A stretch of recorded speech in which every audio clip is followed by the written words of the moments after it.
All right. People, I'm sure will continue to trickle in, but I'm going to go ahead and get us started. So, welcome everyone. Thank you for spending your Tuesday afternoon with us here at SWAAC. You are here, hopefully, for the Get to Know the AT Loan Library webinar. If you think you're here for something else, surprise, you're not. Yeah. So, first things first, that sign in form, it's in the chat. Link is there. If you're a QR code person, you can use that. It'll take just like 30 seconds, but it's how we make sure you get credit for being here, and we can report our attendance numbers back to Colorado Department of Ed. Okay. Hi, I'm Emily. I use she, her pronouns, and I'm the newer SWAC Loan Library Administrator. If you worked with Brenda previously, I'm the new Brenda, if that's easier to think about. And my email is just my first and last name at ucdenver.edu, or you can reach me or any member of our team at swac@ucdenver.edu, and that's a good way to make sure your email gets where it's supposed to go if you're not certain which one of us to contact. And in registering for this webinar, you should have answered these three questions already, but just to remind you, some objectives for what we're here to learn today.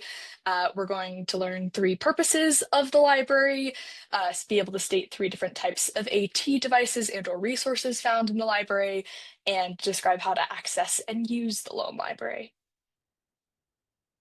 So a little overview of what we're going to do today. We're going to go over an introduction and overview of what the library is. We're going to talk about how to get started with borrowing if you're not a borrower already. We're going to talk about using the AT loan library, what happens after you place a hold, and then how to return equipment to us after you are done using it. So to start off, an introduction and overview of the library itself. We are primarily funded by the Colorado Department of Education, and we provide equipment to students and AT professionals in schools throughout the state. Our statewide loan library is a great resource for children receiving Part B school-based and Part C early intervention services. I am the school-based half of that. My colleague Mar, who is also on the call, is the EI part of that, and she is the best person to direct EI questions to, but if you send them to me, I'll pass them along to her as well. Through the library, AT can be trialed to determine if it's the best fit for a student or a young child with disabilities. That's our main purpose. So what do we have in the loan library? We have over 2,000 devices and resources, high tech, low tech, any category you can imagine. This is a brief overview. We have anything from really high tech AAC devices to mounts, switches, switch adapted toys, sensory supports, books, resources, professional development for educators, anything you can think of. And if we don't have it, let us know and maybe we'll add it. You'll hear that a couple times today. We're always open to suggestions of what should be in the library.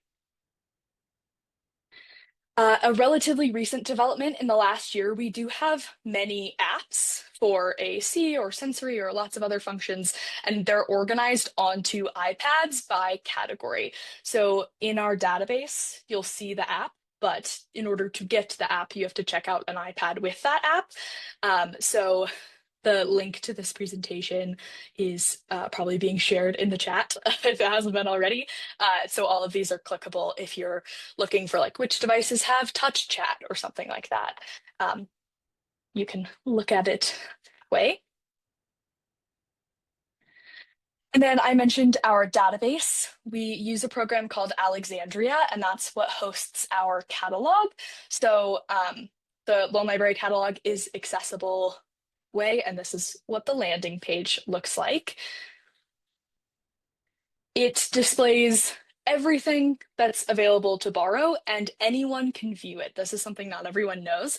So you can send the link to our Alexandria account to teachers, parents, anybody on your team, and they can browse through and then make a suggestion of what your district's team coordinator can request on their behalf. So only team coordinators and selected loan library delegates who have signed an agreement are able to be the borrowers, but most often the situation is that they are requesting, borrowing, and sharing and distributing that AT for other members of their team and in their district.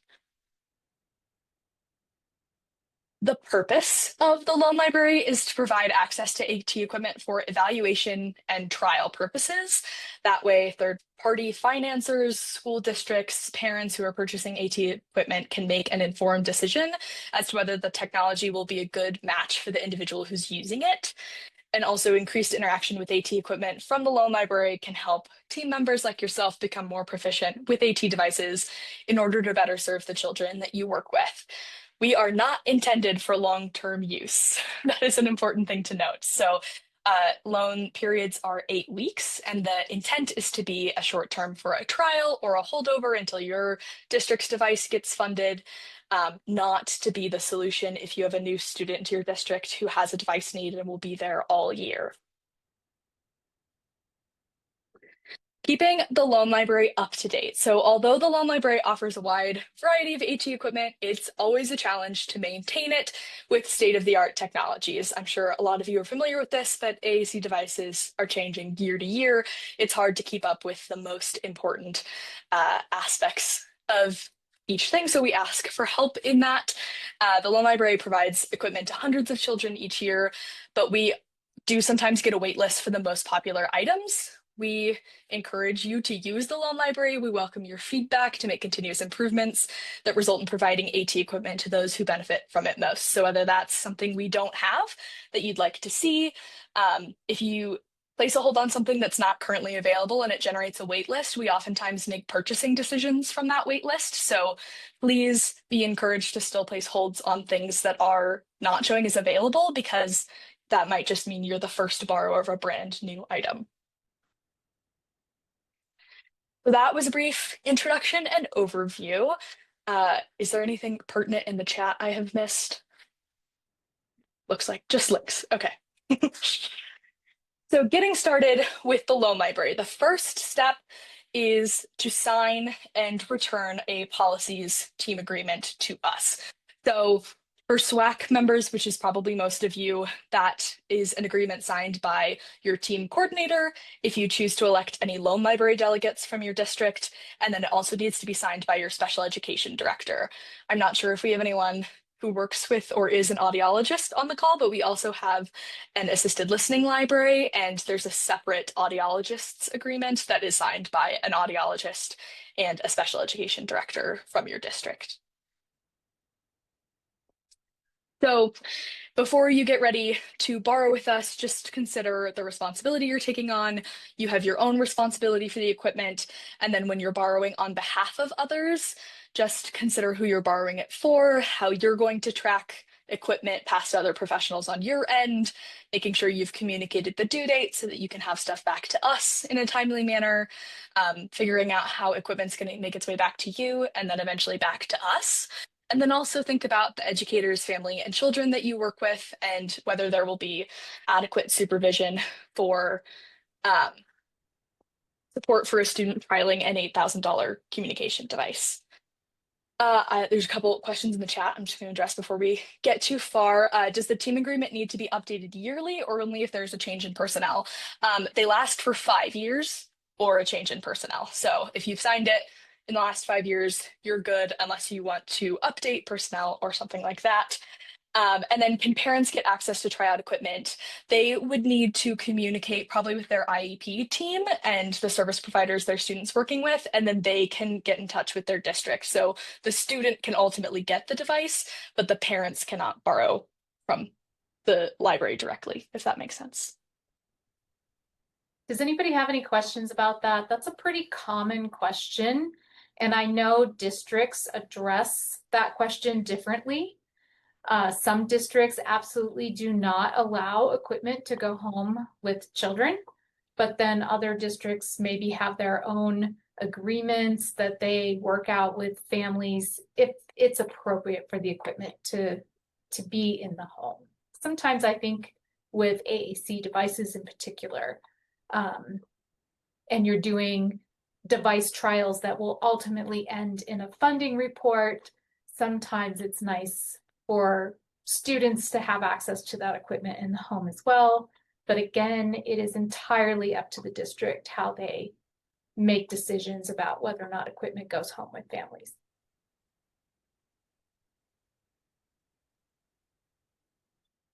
Awesome. Other considerations to think about, making sure you're taking care of the equipment and all of the contents as if it was your own.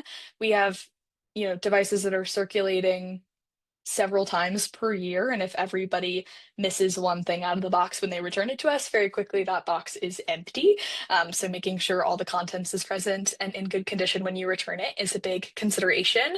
Um, as you're returning a device, ask yourself, are you returning it on time? Are all the contents present? And are there any problems with the device that you should communicate to us? There's a slip in any box you receive from us to report problems. You're also always welcome to call us or email us if you're having issues. Uh, Anything from I can't unlock this device, someone else set a password on it, or it doesn't seem to be working, I put batteries in it, it's not turning on, anything like that. We're happy to help you troubleshoot as much as we can.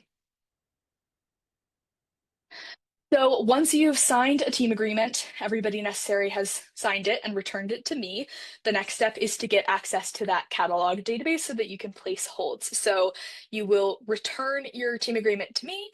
You will meet with me if you've never used Alexandria before, so I can just give you a quick tour and teach you how things work, teach you how to place a loan, and then you will receive an email with your Alexandria login and password so that we can access it together. This is a good moment to think about. Do you know when the last time you gave us a team agreement was? Have people changed on your team that maybe isn't reflected? Are you just swamped and you want to have a delegate helping you as a team coordinator? All of those are valid reasons to update your team agreement. If you need us to check on our end what our most recent one is and who's on it, we're happy to pull that from for you. Just email me and I can look at that. And it's a field with a lot of turnover. We get it. We get lots of new team agreements throughout the year, and it's just part of the process. Don't feel bad for needing a new one. So the other consideration before you start borrowing is figuring out how we're going to get stuff to you. So the first option is if you're in the Denver metro area, you're always welcome to pick up and return items at our office. Our address is 1201 Fifth Street. We're on the Auraria campus with UC Denver Metro and Community College of Denver, if you're familiar with where that is. Our building is locked now. It's badge access only. It is the school year, so sometimes, depending on the time of day, you can sneak in behind a student, but it's always a good idea to schedule a pickup appointment with us. We are a hybrid office, and most days there's somebody here, but it's just better if we know to look out for you and then call us when you arrive. And we will come bring you your stuff. All of that information is in an email when your item is ready for pickup. I don't feel like you need to retain it all right now. But if you can't easily access the SWAAAC office, which is probably the case for most of you, you can follow the steps to participate in the statewide courier service, which is the other option. So we have a paid partnership with the Colorado Library Consortium, which connects libraries throughout the state. If your school or your district has an interlibrary loan program, it's probably hosted through this same service. Many school districts and public libraries are already a part of the system. You can visit the CLIC website to review a list of which libraries and districts are already participating. You can click on the courier code lookup page and then search for your school district or even just your town or city name, and you can figure out who around you is already participating. You might be able to use a courier stop that already exists outside of your district free of charge with their existing contract. You need to contact whoever would know that at your district level, or if it's a public library, get in touch with them. Um, and all of the logistics of any courier stop that's not ours, we are not responsible for. So we can help try to facilitate you figuring out your closest courier stop or if you can use a public library, but at the end of the day, it is your responsibility as a borrower to ensure that you can receive courier items where you want to receive them. Um, it's also important, especially if you're not already using that site, to communicate the type of items they're going to be receiving, because often it is large cardboard boxes of equipment, which is very different than the books they're used to receiving. And again, we can help you navigate the process. So feel free to reach out to us if you're feeling really lost with the courier. If you're trying to create a career stop, we can help you with that process too. You can set up your own career stop at your school or district. There's also sometimes the possibility to set up a community stop at an existing location, which is often less expensive than creating a whole new career stop, but still isn't necessarily free. So all of that pricing and information is available on that Click website. Okay, so you've done all the things, you're ready to borrow. How do we do that? So you've received, signed, returned your team agreement, you've gotten your login information, you've met with me, and you know how you're gonna get your equipment. You're ready to borrow. So the next step is to explore the Alexandria catalog that we talked about. So swac.goalexandria.com is the URL. You can just type that in, probably bookmark it if you're going to be using it a lot. You can also access it through our website as it shows here under the AT Loan Library tab. There's a link to the AT Loan Library online catalog. And if you're going to be a borrower, or even if you're not, Alexandria is a very good website to become familiar with. It updates in real time. You can see what's available, you can see what we have. So we're going to take the next several minutes and go through what each of these 8 buttons on the landing page takes you to, just to get everybody a little more familiar with what Alexandria is, what it can do, and where stuff lives. So the first button, which is probably the most common one, is the search feature. And when you click it, you'll be directed to a main search page in a new tab, very similar to lots of other search functionality in other websites. You can enter your search term into the field and it'll produce broad results. And if you're intending to place a hold on something, it's a good idea to go ahead and log in at this step because it won't show you the option to place holds if you're not logged in. So that upper right-hand corner is a good place to log in. So if you put in switch, knowing you want to switch, then it will populate lots of results that contain the word switch. So you can filter results, which is good to know. This green circle and the word available means that at least one copy of that item is available. And once you submit your request, we could fulfill it pretty quickly and get it out to you. The other option is if it's a red circle and it says out, that means it's not currently available, but please still place a hold on it because in some cases it's out with a staff member and we can get it back in a matter of days. In other cases, like I mentioned before, it creates a wait list and then we end up purchasing more items of that title and you could be the recipient of the brand new one we just purchased. And it's just important data for us to know which items are in high demand and which ones we probably need to buy more copies of. The hand and book icon over here is really important. That's how you place a hold. So this green outlined icon is how to place a hold. And then this blue outlined icon allows you to create lists. If you use your school library's interface, Alexandria is very similar. So you can create, if you want to send a list of potential options for a certain student to your team coordinator, you can create a list that you can then share the URL to later. And then double clicking the name of the item outlined in orange here will bring you more information on that item. So you'll get a screen that looks like this that gives just a little bit more detail. It will have a summary description of the item. It will have relevant links, which can include where to buy the item, its user guide, demo videos, things like that. And you can also click on this copies available green text in the upper right to see how many total copies of it we have and how many of them are available if you're trying to figure out and make decisions based on what's immediately available. If you're put something on hold, are you given an ETA? That's a great question, Ken. No. um, you will hear from us in probably 2 business days that your hold has been fulfilled. And if it hasn't been, it's probably on a wait list. We send a monthly email with the wait lists to keep everybody informed. I'll touch on that a little bit later. But I do believe you can see which position you are in the queue from one of the screens as well. I'll show you that here in a sec. A great question. So that was all search. Scout is another option. It's a quick search only, and it will tell you if there are copies available, but not allow you to place a hold on it. And it's more visual. So if you want less detail and you just want to look at pictures of stuff, this is a good option, and it produces broader results.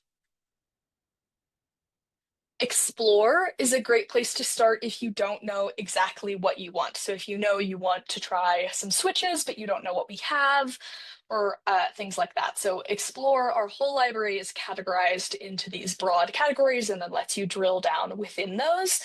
It doesn't always work the way it should.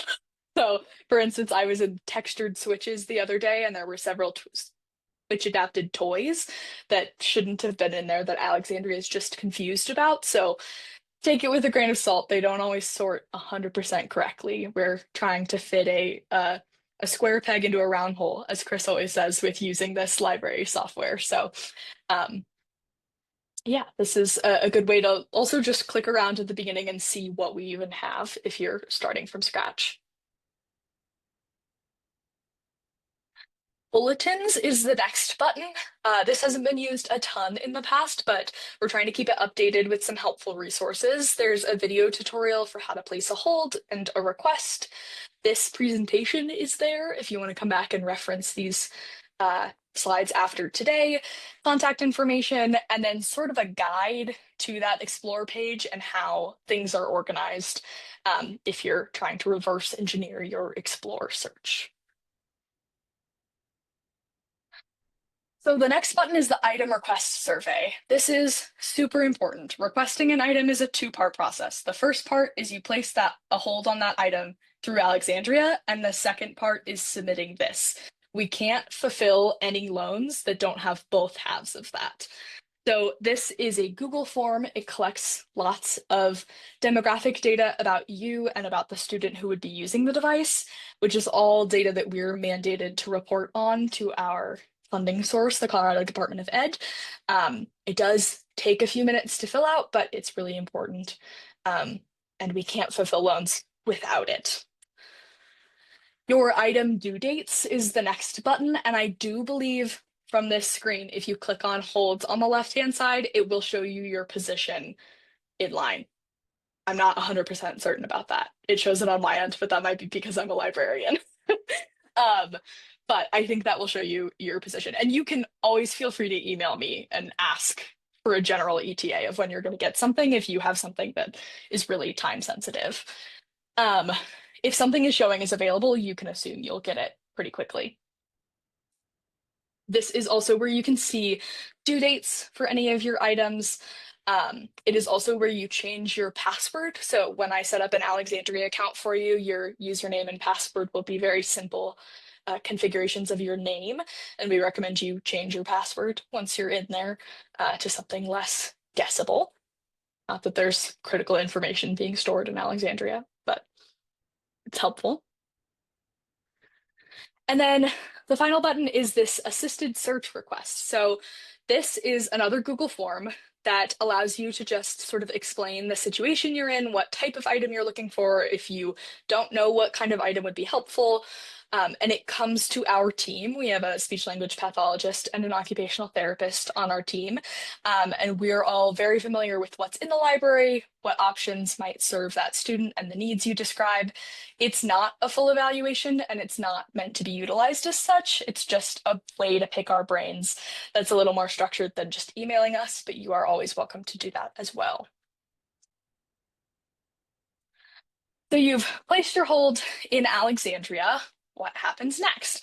So that item request survey, we're going to talk about again because it's really important and lots of people forget to do it. So you can access it from that homepage of Alexandria.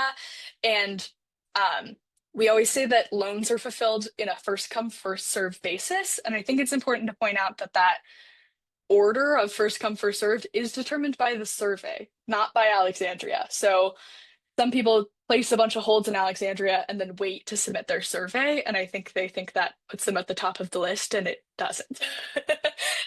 So I do need both to fulfill the loan, but it is ultimately the survey that determines the order. It's very rare that we have, six people request something we only have two copies of and that comes into play, but it does happen sometimes.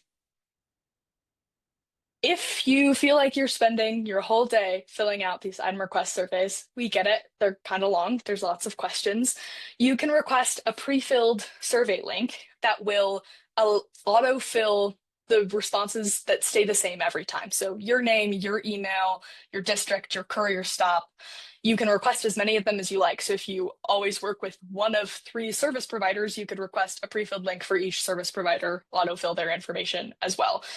It's editable once you click on it. So if you have defaults and you only change them sometimes, might be helpful for that as well.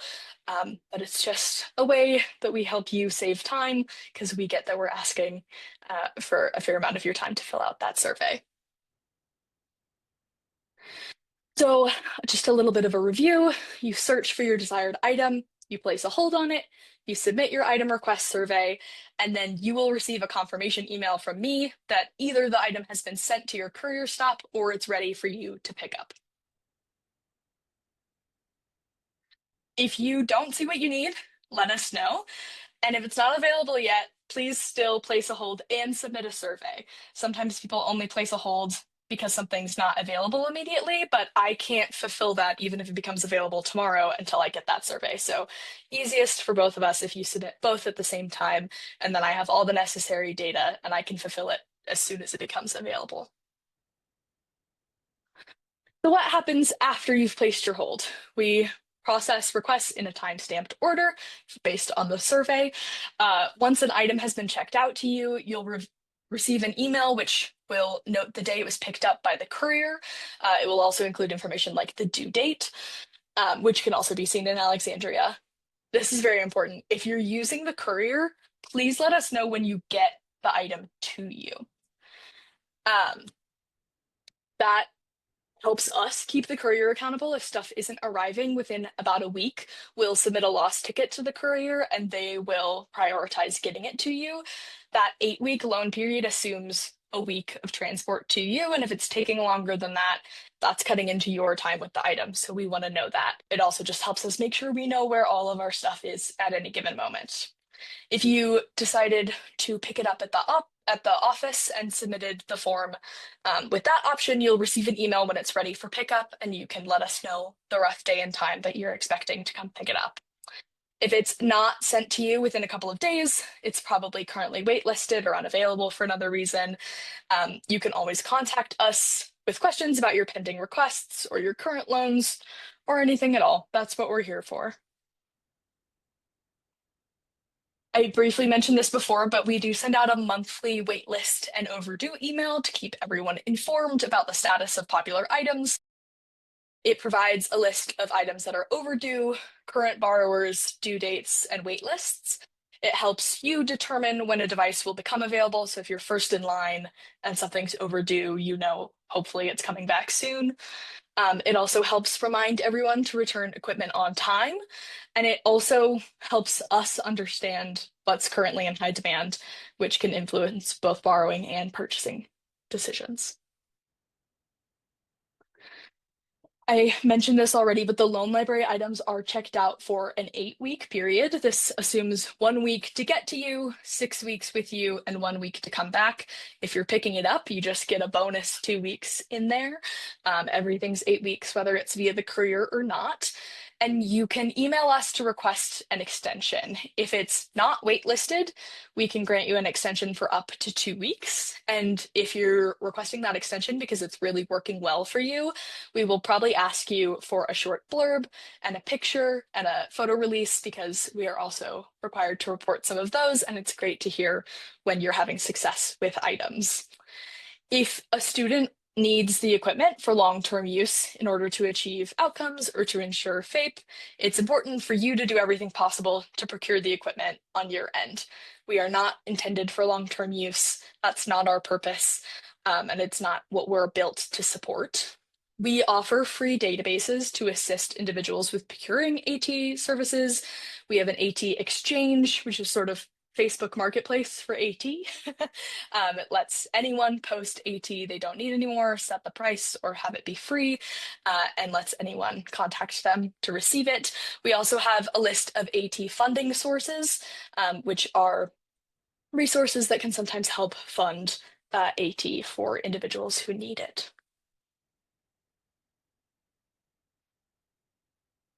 All right, you've gotten your items, you've used them, it's going great. How do you get it back to us?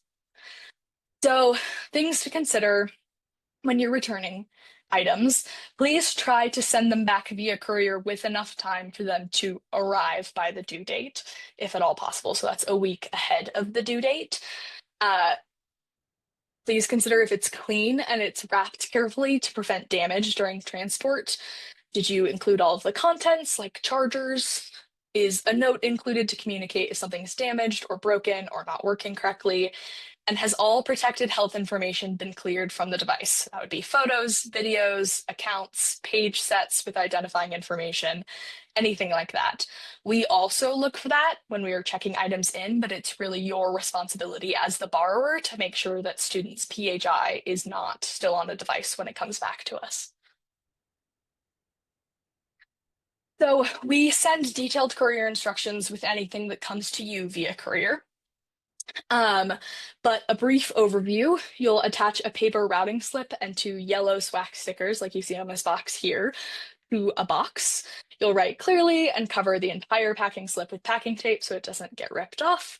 You can print additional slips on the website. We're also still currently sending them, sending a return slip when we send items out, as we're getting used to this newer courier process. Please pack items using paper or bubble wrap to prevent damage in transit and seal the box tightly with packing tape. And then the second half is to fill out the courier pickup request, which is online on the Click website. If you type the name of the items that are in the box you're sending in the description of item field, we are asking to just put AAC device if something is a high-tech device, rather than iPad or tablet, because we've had a suspicious amount of those go missing as opposed to other devices, and we just want to prevent enticing anyone into higher priced items that might be in boxes. So we're just putting AAC device on anything higher tech rather than identifying information. You can also just put the barcodes of items. Some people do that, whatever is easiest for you. So it will return to us. We will check it in, and then you will get an email with a link to the follow-up survey. It takes much less time than the request survey, very fewer questions. It is also required by our funding sources, the Colorado Department of Ed, and we're required to collect information about each and every loan, whether you trialed it or not. That's the first question. And if you didn't trial it, it won't ask you any follow-up questions. It's essential to our program and greatly appreciated. You'll get one email per item so that you can fill out one survey per item. So sometimes if you've sent 12 things back, that means you get 12 emails from me in one bunch. Sorry. It's just the simplest way we've found to make sure every item gets its return survey back. And then you'll get a monthly reminder if you haven't filled out the survey yet, that that is still outstanding. And it is part of what you agreed to in signing that team agreement policies document to establish yourself as a borrower. So if you have questions, we have a loan library FAQ page that is on our SWAAC website. We are here to support you, and we encourage your participation and your use of the library. If you ever have problems or questions, please feel free to contact any of us on this call or outside. We're here to help. That's our job. You're not an inconvenience. So my email and the general SWAAC email are there. That phone number will come to me and my colleague Mar. And if we're not the people to answer your question, we'll pass it along to whoever is. And then you don't need to do this right now, but tomorrow you will receive an email with those same learning objectives that you rated yourself on to register, and we'll have you rate yourself on them again to see if your scores have improved by attending this webinar. That is all I have, but we are all here and are happy to answer any questions you have.